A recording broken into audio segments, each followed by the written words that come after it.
Okay na yan. Ah, So ngayon, ka-idol, nandito ako ngayon sa, tuturuan ko yung anak kong bunso kay, mahina sa pagbabasa.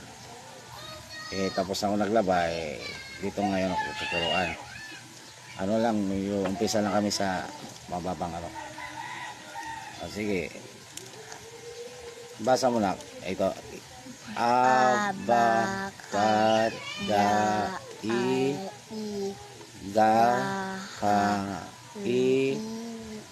lamana nang uparasatao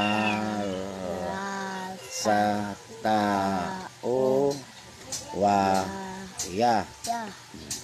Sa English, A, lakasan mo.